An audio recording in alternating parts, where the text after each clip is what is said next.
నమస్కారం అండి.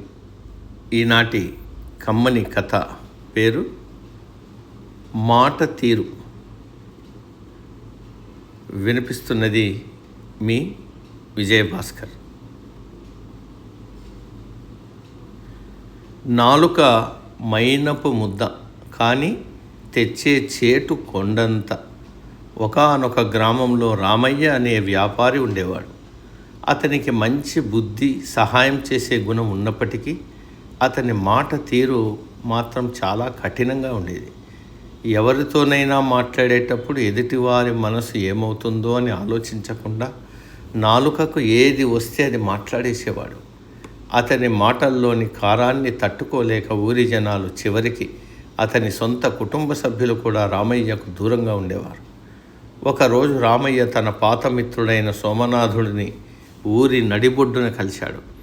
సోమనాథుడు కొన్ని ఆర్థిక ఇబ్బందుల వల్ల సాదాసీదా దుస్తుల్లో ఉన్నాడు. అది చూసిన రామయ్య 10 మంది చూస్తుండగానే పెద్ద గొంతుతో, "ఏమిటి సోమనాథ, ఆ బట్టలేంటి, ఆ దరిద్రం ఏంటి? నలుగురు లేక రావడానికి కొంచెమైనా సిగ్గు అనిపించడం లేదా?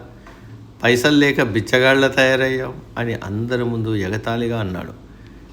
రామయ్య ఉద్దేశం మిత్రుణ్ణి అవమానించడం కాకపోవచ్చు, కానీ ఆ మాటలు సోమనాథుడి గుండెల్లో ఈటెల్లా గుచ్చుకున్నాయి. సమాజంలో తనకున్న గౌరవం పోయిందని తలదించుకుని కన్నీళ్లతో అక్కడి నుండి వెళ్ళిపోయాడు సోమనాథుడు. ఆ తర్వాత ఎంత పిలిచినా రామయ్యతో మాట్లాడటానికి ఇష్టపడలేదు.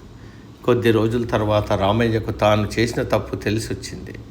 ఊళ్ళో ఏ చిన్న శుభకార్యానికి వెళ్ళినా జనాలు అతన్ని చూసి దూరంగా జరిగిపోయేవారు. తన మాటల వల్ల ఎంత మంచి మిత్రుణ్ణి పోగొట్టుకున్నానో, సమాజంలో ఎలా ఒంటరినయ్యానో అర్థమై తీవ్రమైన పశ్చాత్తాపంతో కుమిలిపోయాడు. తన తప్పును సరిదిద్దుకోవడానికి ఊరి బయట ఉన్న ఒక జ్ఞాని దగ్గరికి వెళ్ళాడు. "స్వామి, నా మాట తీరు వల్ల నా ప్రాణ స్నేహితుణ్ణి, ఊరి ప్రజల అభిమానాన్ని కోల్పోయాను. నా మాటల వల్ల జరిగిన నష్టాన్ని పూడ్చడానికి, ఆ పాత మాటలను వెనక్కి తీసుకోవడానికి ఏమైనా మార్గం ఉందా" అని వేడుకున్నాడు. సాధువు ప్రశాంతంగా నవ్వి రామయ్య చేతికి ఒక కోడి ఈకలను సంచి ఇచ్చి, "నువ్వు ఊరి మధ్యలోకి వెళ్ళి ఈ ఈకలన్నింటినీ గాల్లోకి విసిరేసిరా" అని చెప్పాడు.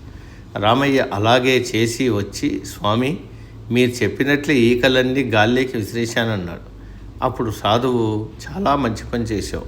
ఇప్పుడు వెళ్ళి ఆ విసిరేసిన ఈకలన్నింటినీ తిరిగి ఏరుకుని సంచిలో నింపుకొనిరా" అన్నాడు.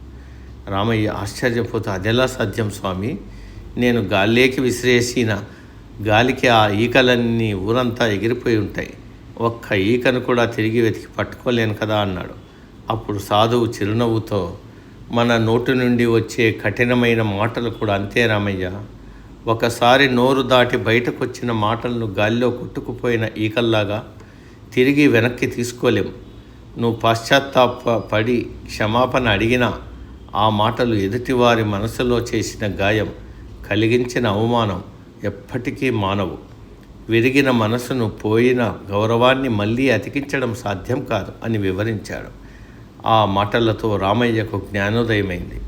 మాట తీరు సరిగ్గా లేకపోతే ఎంతటి సద్గుణాలు ఉన్నా నిష్ప్రయోజనమే అని.